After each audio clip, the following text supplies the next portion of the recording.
All people are intelligent, compassionate, and naturally will choose to participate. If this doesn't appear to be the case, the reason can be discovered through dialogue. Why not try it out and see for yourself?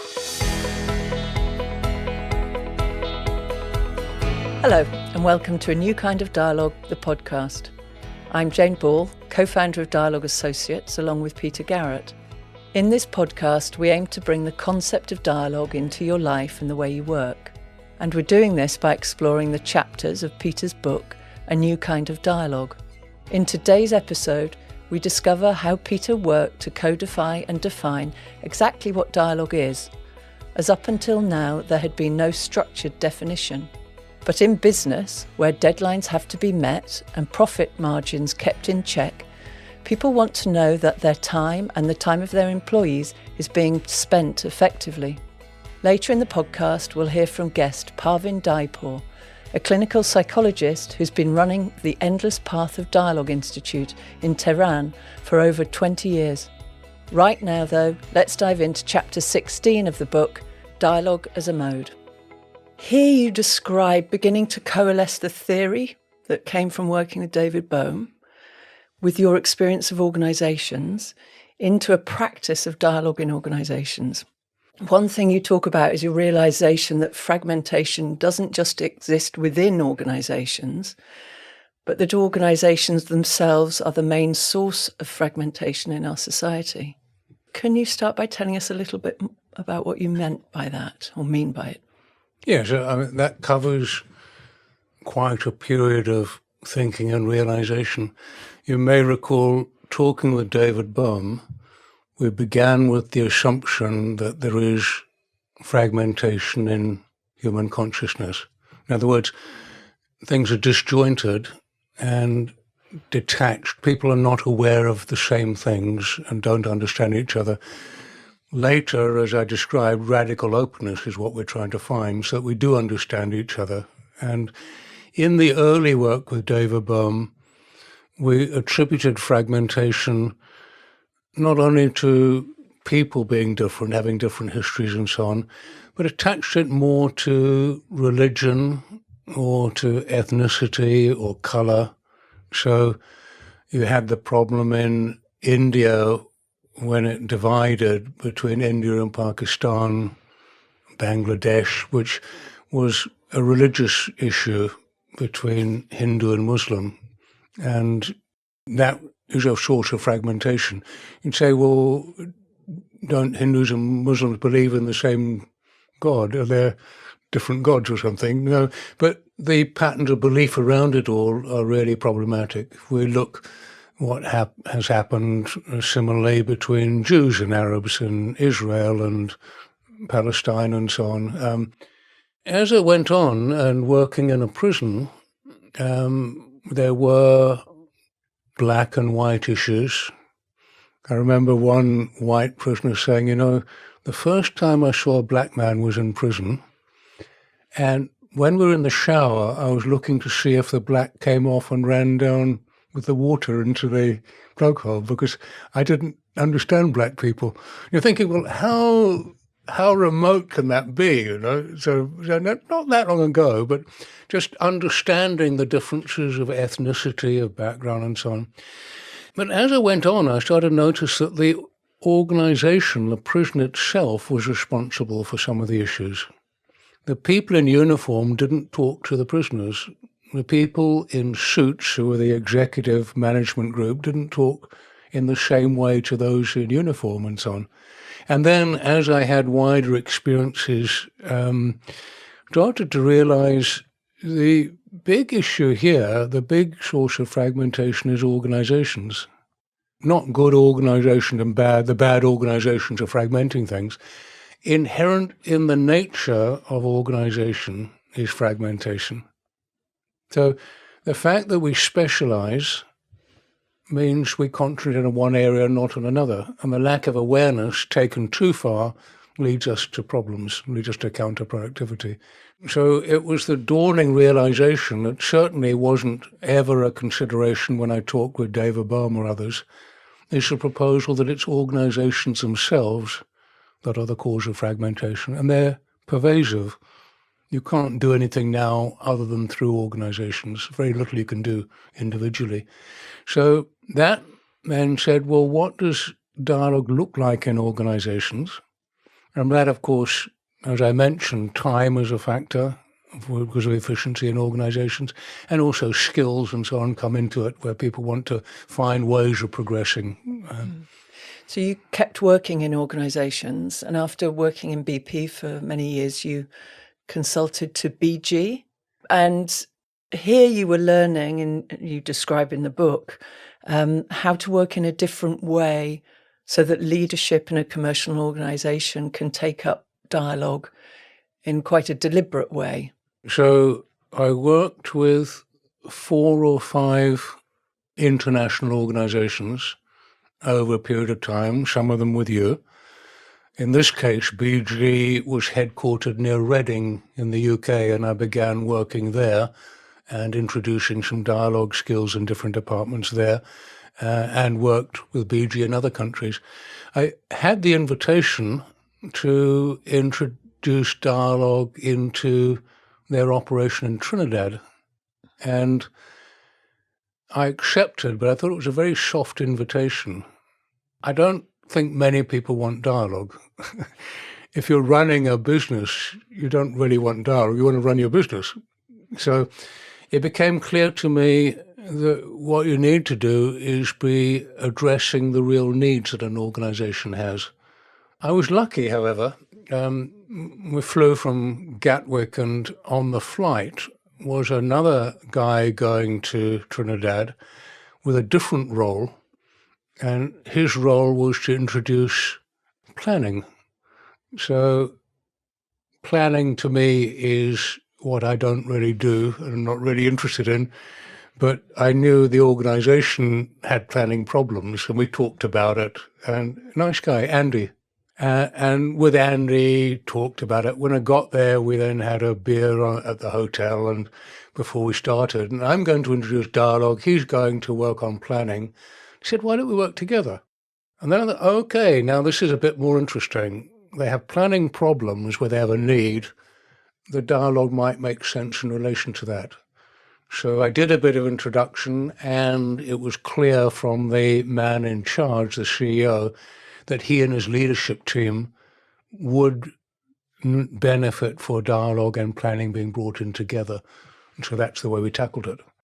How did the chief exec that you met, how did they respond to the dialogue bit? What sense did they make of that? Or was it the planning that they were more interested in? This was a means? Well, one of the executives was a big advocate, saying dialogue's important. I think the CEO was interested in different approaches, but also interested in his business working. And what I did was join their first leadership, the first time I joined their leadership team meeting, I introduced a check-in. Check-in is where each person in turn responds to a question. So you hear what's in the room, basically. I had begun check-ins in Whitemore Prison in 1993 to try and, in a way, protect the dialogue group from the general culture in the prison. So I had a good experience with dialogue, with check-ins for a long time. Check-in I tried with them was, is this team a team? And if you think it is or it isn't, why do you say that? And each person spoke. And at the end of that check-in, which lasted 15 minutes, everybody in the room knew they were not a team and they had some challenges. So you did something useful rather than trying to persuade the guy to take on dialogue. Yeah. Not only useful, but how would they all know they weren't a team and talk about it openly and say they had some challenges without that? Typically, a new consultant will come with advocacy. Just what I'm going to do for you, learn this, try that, do the other. Purely inquiry, are you a team or not? And why do you say that? Right. Now, what's it doing? It's giving learning or understanding, but it's doing it in a transparent way. Everybody has that knowledge. As a consultant, I'm not privately finding out and getting, oh, here, now I know what you need to do, here's the new plan for you. Actually, everybody's got the knowledge. And that was how we went from there into looking at a combination of skills and introducing planning. Just on the check-in, did you leave that with them as a skill as well at that time, or did you just use it in your facilitation? So I made clear to them that I would leave some skills. And after working with them for some days, because I was out there for a couple of weeks, I then set them homework. Kind of like school, isn't it? Set them homework, do check-ins. Some were up for it. One operational guy who was running a number of oil rigs out in the sea, you don't know how my meetings are absolutely chock-a-block. I've got a whole lot to do. I've got to do health and safety. I've got to do this. I've got all these agenda, and now you want me to stick in a check-in as well. It really isn't doable. But a bit of peer pressure from his colleagues. We're all going to do it and find out, kind of thing. And then I went back regularly every couple of months. When I went back, these check-ins are quite good, aren't they? You say, why are they good? Well, my meetings were so busy. I had so much to do. At the end of the check-in, I knew which were the important items. So I found out you can ask a check-in, like which items matter to you on the agenda, and you find there are only 3 out of the 10 that, so you put the time on that. And he said, this has really helped me a lot. Like I'm quite, I want to learn a bit more. Getting the right question for the check-in as much as the check-in itself. Check-in itself. And also the resistance of saying, I can tell you why I can't and shouldn't do this. Then his colleagues hearing, I can tell you why I should be doing this and can do it, that shifts the whole momentum of the group. Where particularly the often stuck people like that can carry quite a bit of weight to kind of sink an initiative. And when they shift, people really start to move with it more strongly. Mm. After the check-ins, you introduced modes, I think, which is the title of this chapter, Dialogue as a Mode. Could you describe the modes and how you introduce them to this group? Yeah, so the modes are giving names, a set of names to different ways we talk together. So at the moment I'm doing a monologue, which is one of the modes. If we had a conversation, you'd be talking as much as me. At the moment you're asking me questions, but I'd be asking you questions. What do you think, Jane, about this? And we'd be exchanging understanding. So conversation is very different from monologue. And having a conversation has real value to it. So what we did was, I'll tell you why. I had a really good coaching conversation with an executive where he realized something that changed how he would do his work. And he sent me an email and said, that was a really good chat we had. And I was pleased he appreciated it, but that is not a chat. That was something other than a chat. So I thought we need language on this. Now, you could have any number of different modes. In the end, chose 7. Could have been 5. There's monologue, debate, discussion, conversation. We could have had conversation and dialogue, but had conversation, skillful conversation, dialogue, and generative dialogue. Now, each of those modes is different, has a different form and different structure, different process. And if we learn a bit about them, you can do different things with them.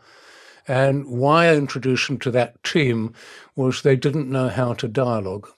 They knew how to monologue and debate, but they couldn't do that much more. And they needed to learn how to think together to find a common meaning in dialogue.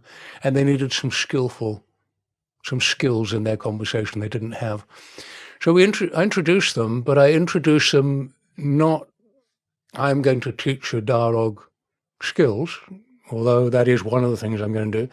We're going to explore some of the challenges you have.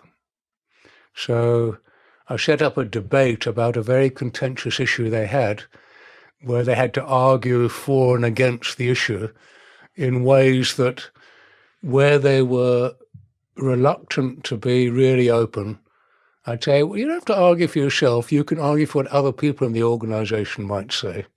And then out it all comes right out in the open. So you've got, and then argue the other way, have them argue against their initial position until what you had in the room was all the views that are in the organization. Why do you want all your views in the organization? So you're trying to bring them all together to understand them and move them forward. So, and similarly with each of the skills, taught them how to talk and think together, where it's helpful and where it's not. People don't like monologue because it gets boring, but you'll never get promoted without monologue. You have to be good at monologue, but you need debate. People don't like debate. It gets not. Good debate is really healthy. So how to do them well, how to do them badly. At the end of that, we had more options about how we could talk. And I could say, well, this is the kind of approach I'd like to take now. And when somebody got into a monologue, I'd say, thanks, Jeff, but we don't need monologue at the moment. Can you hold that till later? We're trying to think together about this. You're not helping the thinking by going on. You need to stop. The other skill that you introduced to this group was based on David Kantor's four-player model. Yes. David Kantor, you've mentioned already. Yes, so David Kantor, a great colleague and friend who I met on the faculty of the Leadership for Collective Intelligence program with Bill Isaacs, was a family therapist of a different kind. And you can see how compatible, because he would work with, for example, a delinquent boy, the aim being to help the boy adjust and live better in his family and school and society and so on. But he'd do it with all the family present. It might be there's no father present because he's gone, but there might be a mother, a grandmother, a sister, another relative, while talking with the boy. Now, why would he do that? Because he recognized it's a system. The boy is not just the way he is on his own. His mother's reactions and responses, his sisters, how his sisters sin and so on. So he was very skillful at talking to the mother for the boy to hear. What do you think when your son, how do you feel when your son does that? Knowing that the mother couldn't say it to the son in a way that he would hear it. But she's answering David and so on. So these skills, he used them primarily for executive leadership development. I then took them, and he did as well, but I developed them far more into teamwork and into large-scale organizational work. He had 4 what he called moves. One was a move, another a follow, another a pose, another a bystand. They're basically, you go in some direction, either you go the same way, which is a follow, or you don't want to go that way, which is in a pose. A bystander is observing it. They sound really elementary, but dysfunctionality is not being able to do all 4 of them. And playing with them together is quite surprising. What we did was each of the executive leaders had to write down their plan for the next 8 years. What do you think you're going to be doing in the organization over the next 8 years? Well, I'm going to be exploring for gas and oil under the ocean here. I'm going to be developing IT there, or whatever it is. And they had to do it on one piece of paper. Now, the executive, this was the planning requirement, the executive found that very difficult. I know what I'm going to do over the next 8 years. Well, what are you thinking about? We've got to get it on a piece of paper, because 2 years out, the organization commits its capital expenditure. They won't happen unless at the 2-year window we say, okay, we'll put 20 million into that particular piece of exploration. So you need your options up to 8 years out, then 2 years out you fix the capital expenditure, then you're going to do them, and on you go. So I had each of them present their plan to each other, and that was their move. Then I said, okay, what do you all like about what you just heard?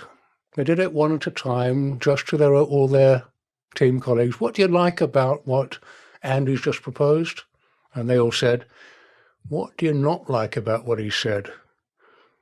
Don't think that'll work. No, these are conversations people would have privately, never publicly, but actually out in the open. I don't think that's viable, what you're proposing, whatever it might be? And a bystand, what's your observation about that in relation to exploration, in relation to us as a group or whatever? So the skill, which was a very simple skill, were used immediately, and they were able to give feedback and respond and criticize each other in a productive way that they'd never done before. So now they're interested in the skills, but primarily they're interested in their plan. What did they find?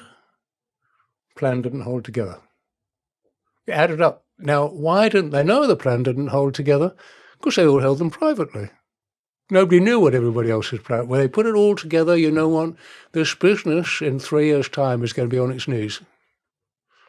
What are we going to do? We're going to have to change those 8-year considerations to get the right ones so that 2 years out we make the right decisions. And that had a huge impact on that organization. Now, I couldn't tell them what they should and shouldn't do. Another consultant might have done and said, no, this is how you run a good business. I felt between them they had the intelligence, the experience, the skill to collectively do it far better. So that's the approach they took. And they did great stuff with it. I can hear already some of the outcomes of this.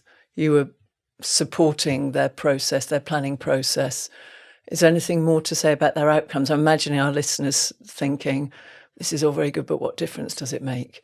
So at the end of that, you could say that the executive team, probably 12 or 13 people, all had sight of the whole business.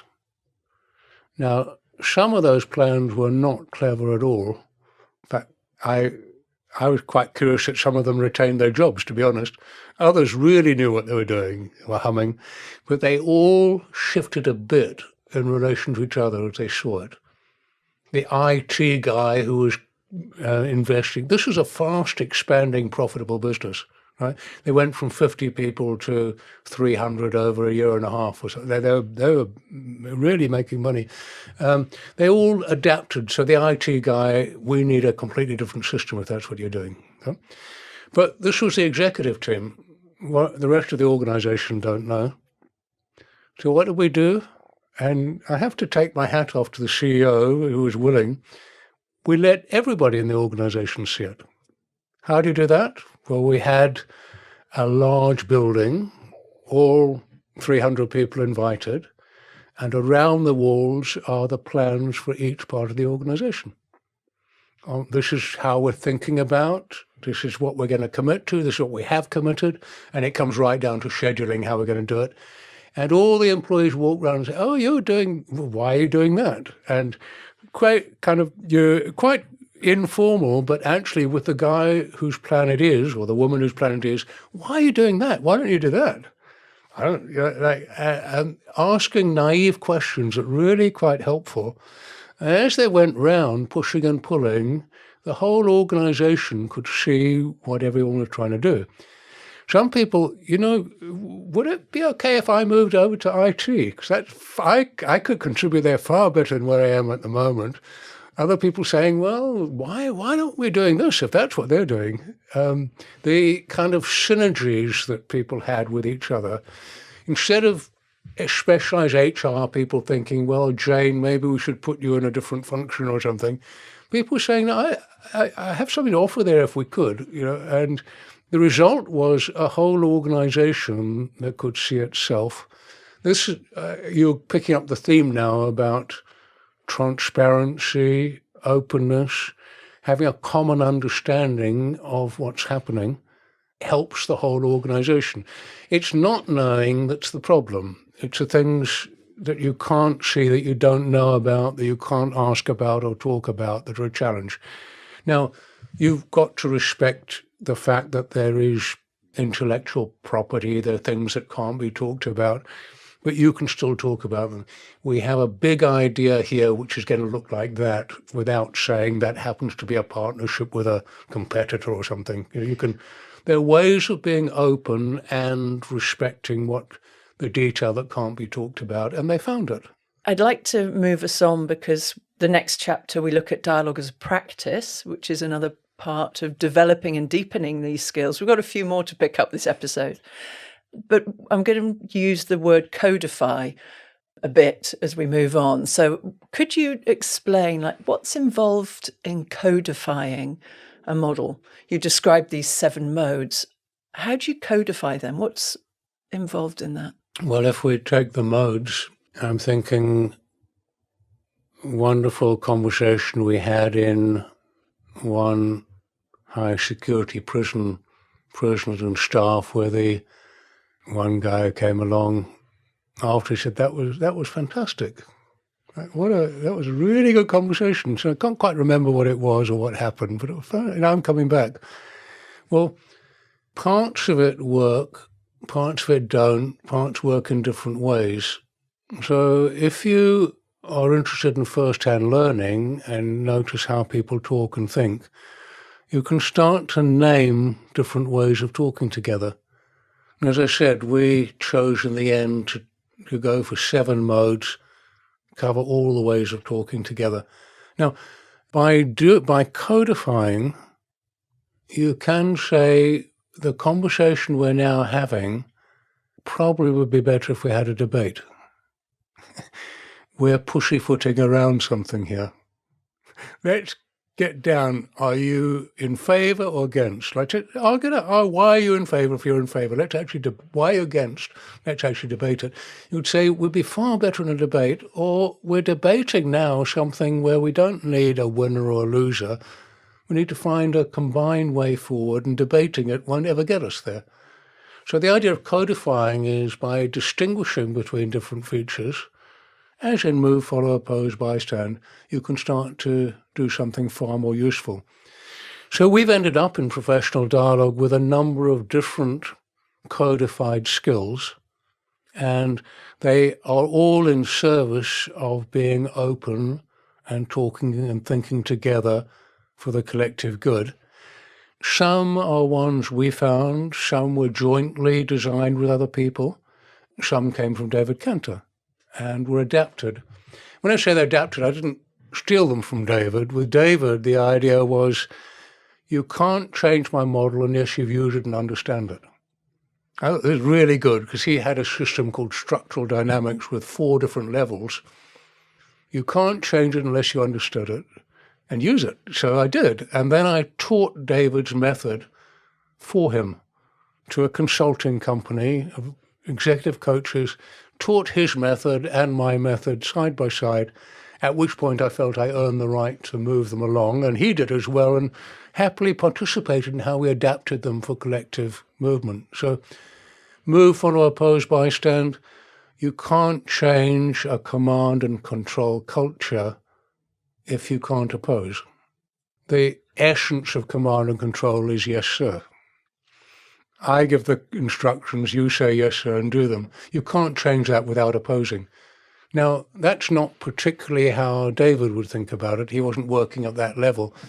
But you can see how these skills transferred to dialogue and larger systems are very applicable in shifting culture and shifting decision-making. The dialogue practices were codified in your work with Bill Isaacs, who, again, we mentioned last episode, and another colleague, I believe. Can you tell us a bit about how Michael Jones. Michael Jones. Mm-hmm. What were the experiences that led to these practices?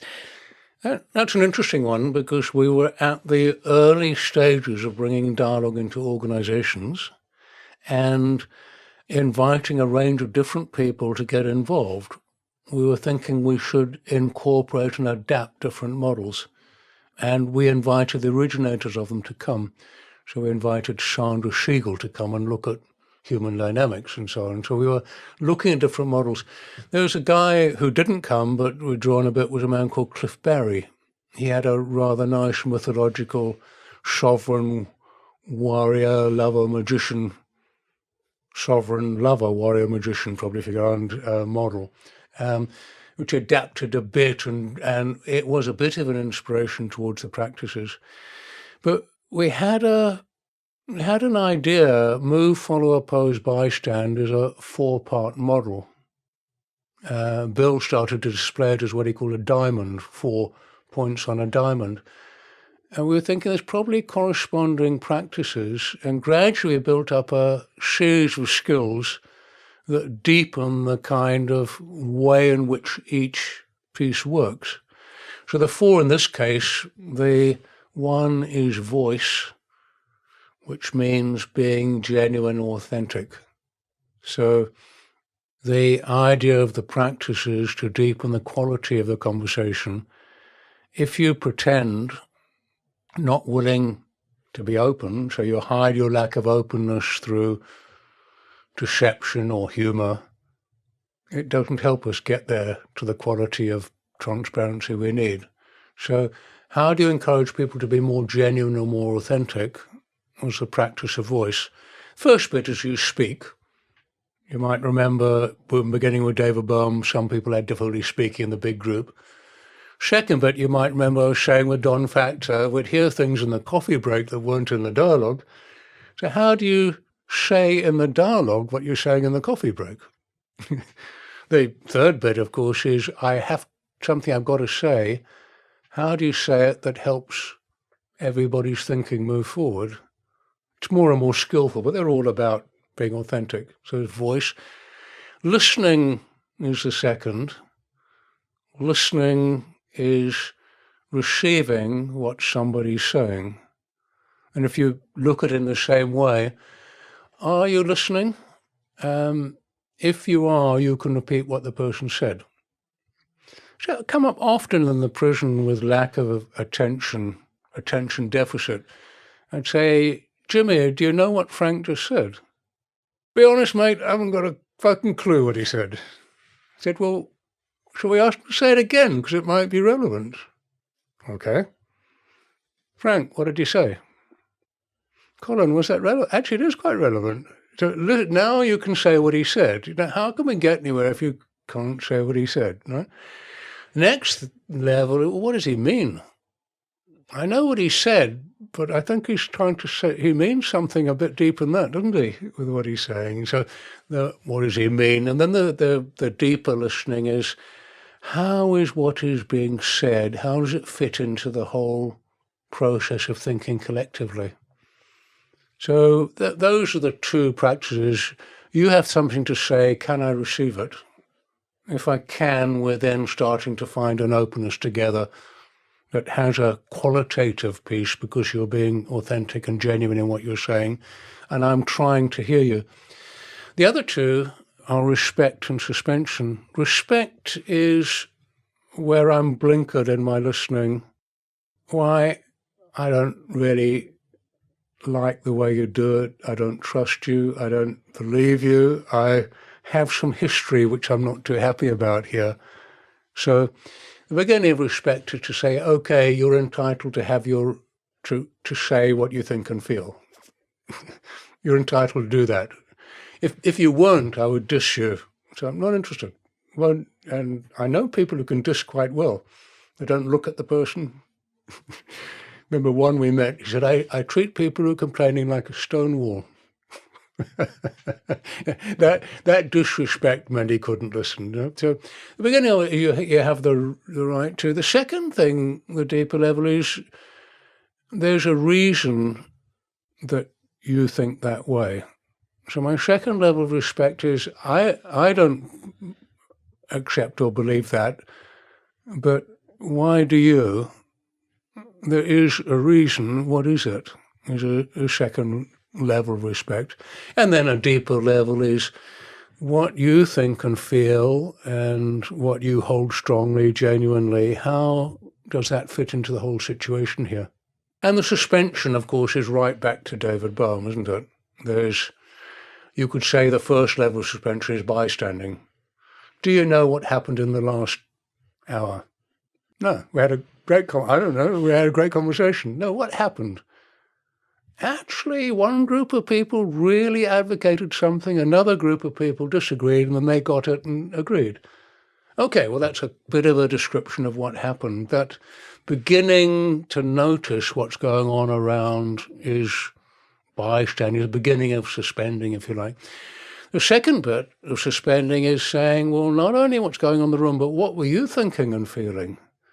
Well, I was feeling, man, they're going to have an argument. I don't like this much. And then I was thinking, wow, I'm relieved that they heard each other or whatever. So you're noticing that I've got things going on inside me. There are things going on in the room, and they're related to each other. So why am I feeling anxious? Well, maybe it's what's going on in the room here and so on. So we start to see that a way of thinking about what's happening is not only in the room, in me, but how they relate to each other. And then if you go a bit deeper, you have what you call proprioception, which is the recognition of how these hold together and how memory plays into it. Then you're at the root of fragmentation. How fragmentation occurs in consciousness, you'll find through the deepening of suspension. So we got these practices, voice, listening, respect, and suspension, that you can convey to a group in a few minutes and they can use. And I often have, and you can convey them in different ways depending on what you're trying to do, but they can certainly start to loosen up things and start to change the quality of how people are talking together.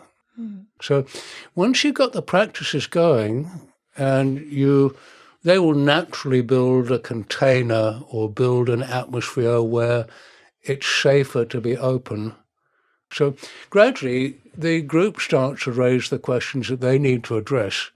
And if you're a good facilitator and use these skills well, you somewhat step back as they go on. The more the skills are picked up, the more you can step back and step in occasionally when it's useful to do so.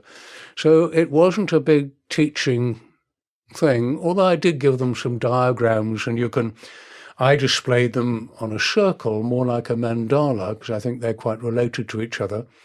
We started to build up a set of mandalas that are interrelated. So there are further levels of skill that echo each other.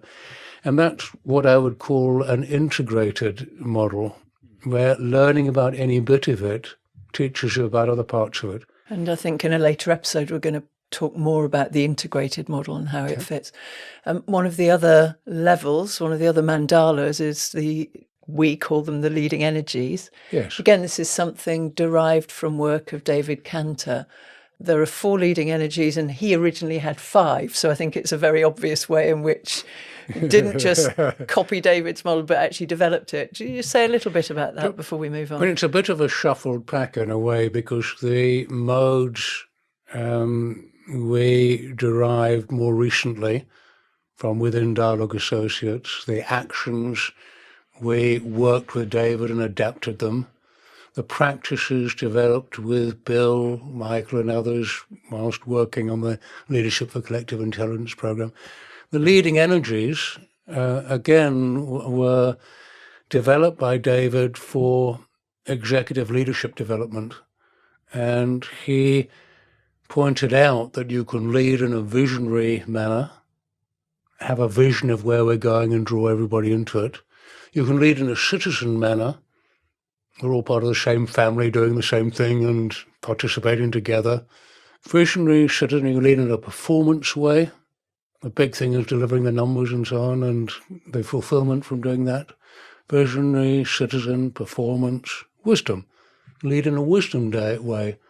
We don't need to do so much work. We need to be a bit clever about what we do, and maybe what we don't do might help us as well. So these 4, visionary, citizen, performance, and wisdom, are different ways of thinking about leadership. We develop them more particularly around different kinds of energies within a conversation, within a dialogue, and different energies within an organization. So you can walk into an organization and say, this organization has an incredible vision, but performance-wise, they just can't deliver on it. So what help is needed? They need to learn how to deliver their vision. Or you might say, this organization is terrific at delivery, but a very low sense of what they're trying to do. We need to up their vision hugely here, and so on. So that was how we took this. As you said, it was 5, he had what he called exit leadership. And of course, as I'd say to him, well, you left one out then, didn't you, David? What about entry leadership? So his 5 I would have adapted to 6 if I'd kept all of them. You can do things entering as a leader.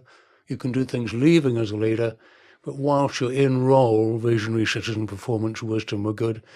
We adapt them to say, well, leadership isn't, I mean, typically it's a big man, isn't it? But there might be some big women, a few of them. But typically it's kind of, the idea is that you should have a coach and have education of the highest level to be a kind of Renaissance leader, that you're good at all these things and even lead from behind as well as in front, and you're a servant as well as a leader and so on. But actually, it's the group together that needs to be able to talk and think in these ways. In our executive group, in our power center dialogue, what do we need? Somebody quite junior can ask the question that reveals that wisdom is what's needed. To concentrate on being a bit smarter rather than working a bit harder and so on. They're good for executive coaching, and they're very good, but adapted systemically, they're even more useful. And I'd certainly use them as a consultant to look at the different leading energies and to introduce them to people so that they change completely the attention of the conversation or of the dialogue. We'll do another episode on my ideas about the big man model of leadership, but for now I'm using partly performance energy, which is knowing that we have so much time, and wisdom energy to pick out the right parts of the story to give our listeners a good insight into the development of a new kind of dialogue. So doing that, I think we should move into the next chapter where you explore dialogue as a process and take us a bit closer, I think, or maybe back into some of the thinking that you had with David Bohm, and how within a dialogic process, a flow of meaning is established, a dialogic process that has a beginning, a middle and an end as well. Could you just describe more about dialogue as a process, as an overview? People may not want dialogue. There may be some people who had a taste and really say, man, I need dialogue. How do I get dialogue? But typically, dialogue is little known about and rarely requested. Mainly, people are trying to do what they're trying to do. And if the challenges they face are because of fragmentation in a team, fragmentation between teams, between departments and so on, then there's ways to introduce dialogue that will really help. So beginning point is not, do you want dialogue? The beginning point is, what are you trying to do that you're finding challenging?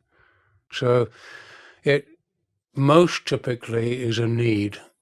I need these guys to change. I need this to stop. I need this to stop happening. I need that to happen. I need to deal with this. Sometimes it's an opportunity. Like, they're changing the legislation. We got a new backer. We got, like, how do we really take advantage of this? And in both cases, I don't know, and what I'm doing at the moment isn't going to address it.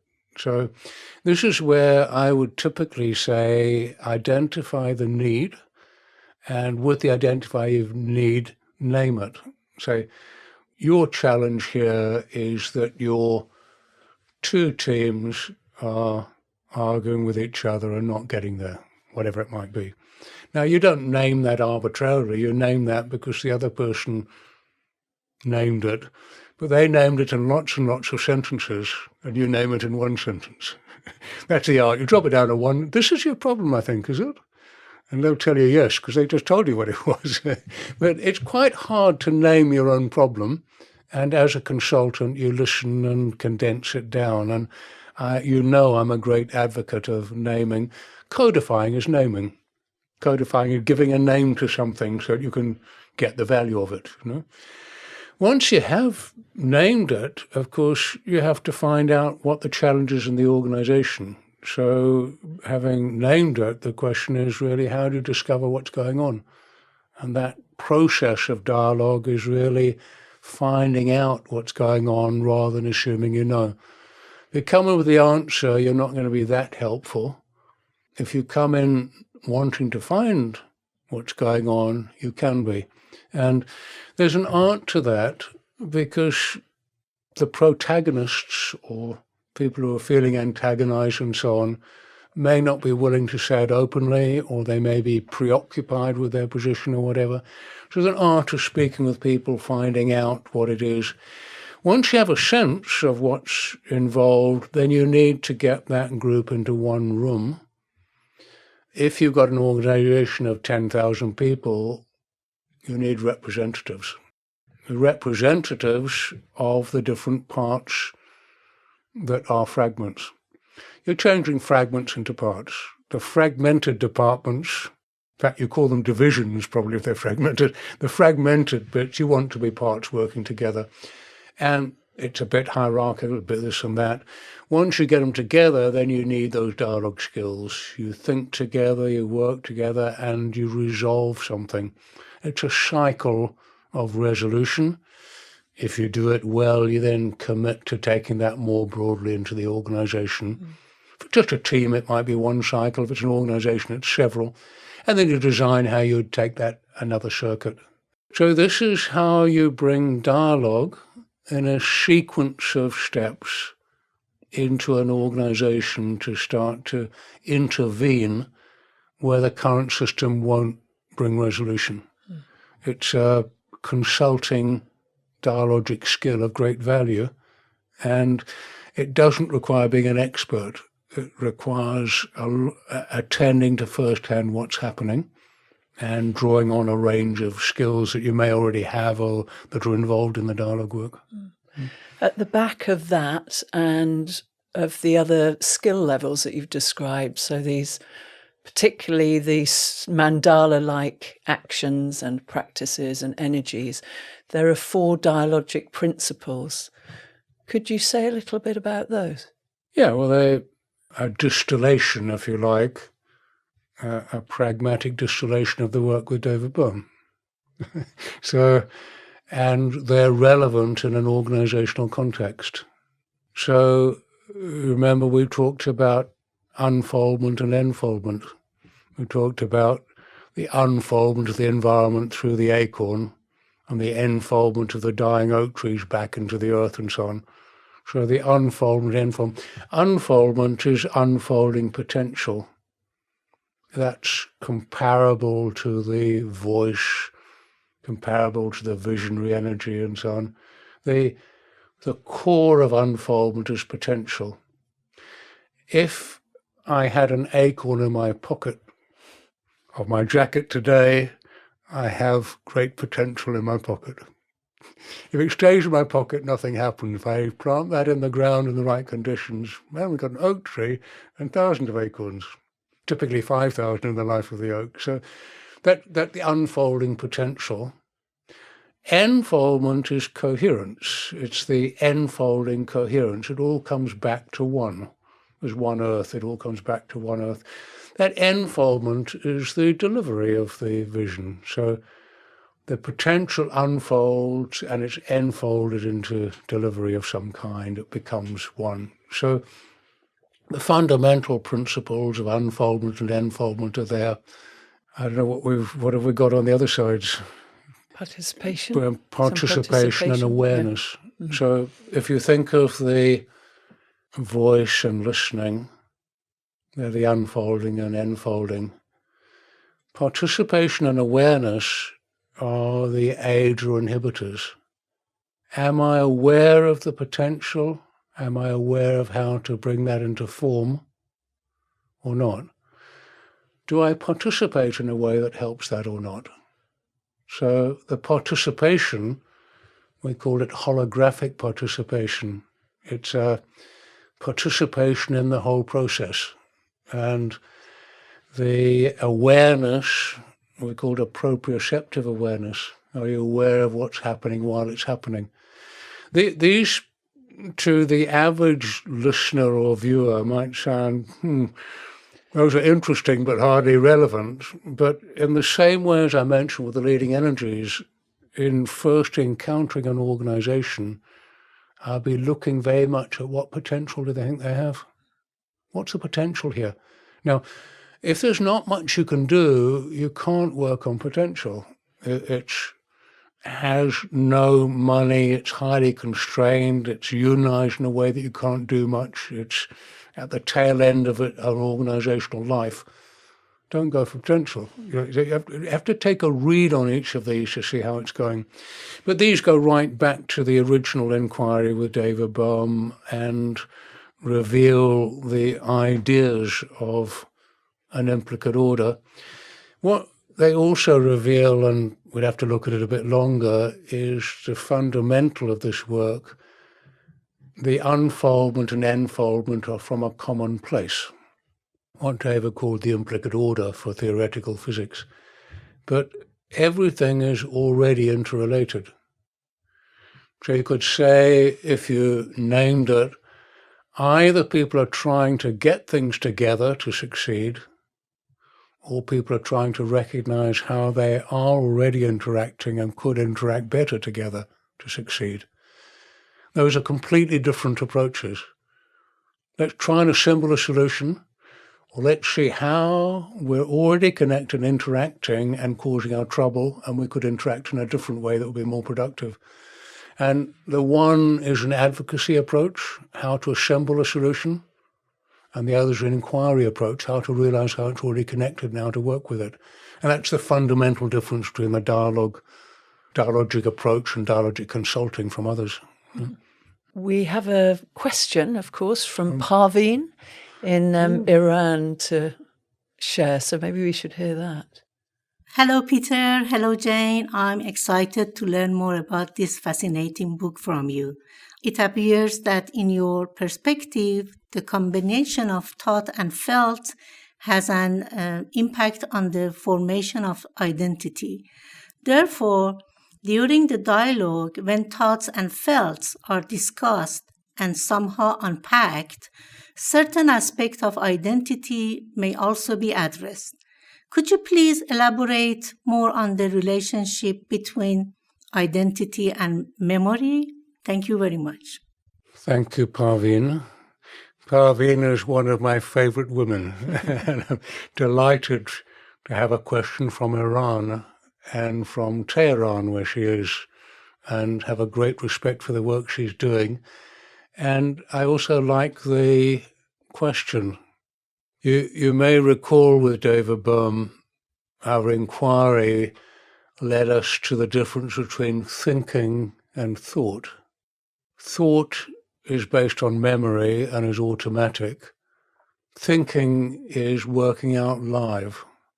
So I don't know if we use the analogy, but if we did use the analogy of learning to drive a car, when you're a learner, you have to think how to do it.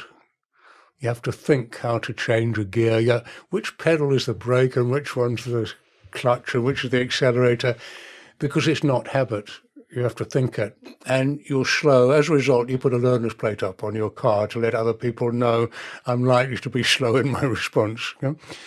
As it becomes habit, it becomes automatic and quite fast. That's very helpful because most drivers on the road respond by reaction. Memory is ingrained and they just react. See a red light in the car in front and you brake. If you brake and you don't slow down, you've got to start thinking. And you don't have a lot of time to think. That's why they suggest not tailgating. So thinking and thought are different. There's correspondingly, and thinking is only needed most of our lives are automatic.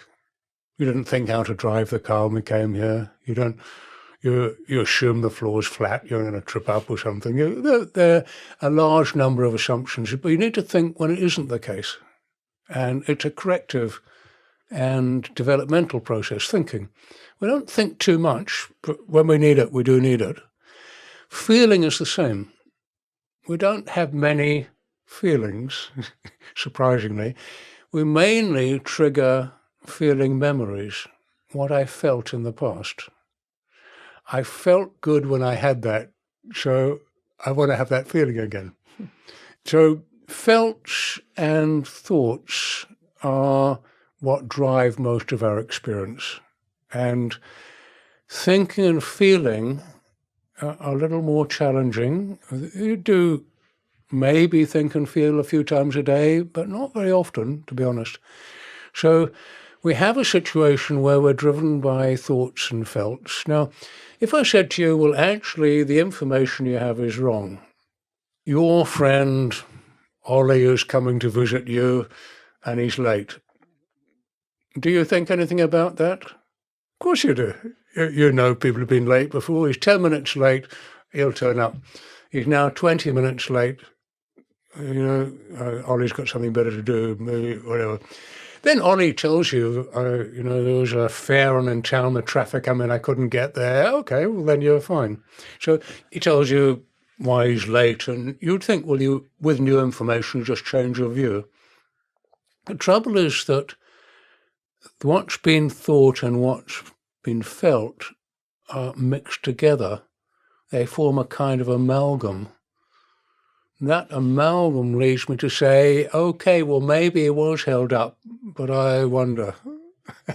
Whereas another person where I have different memory patterns, I know she's held up. I knew it was something like that. Good. So we start to find we have residual thinking, thought felts about situations. Those thought felts are built up in particular ways in childhood about ourselves and how we relate to our family members and how we relate to others.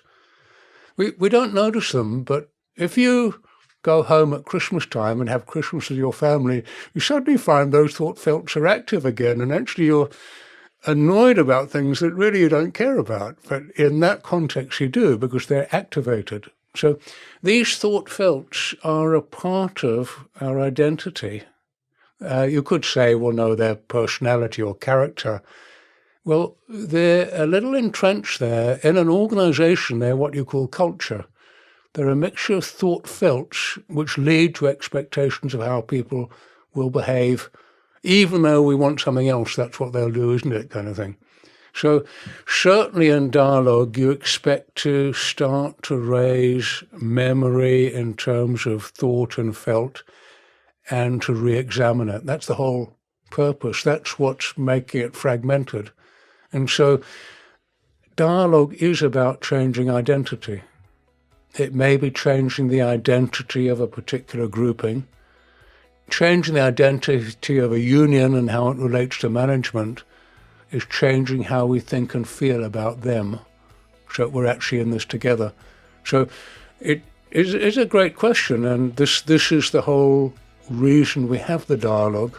We don't have it to learn a few skills that we can repeat or communicate well. We learn to shift the disposition we have within that to be able to think generatively and productively. So Parvin, thank you. Very good, thank you.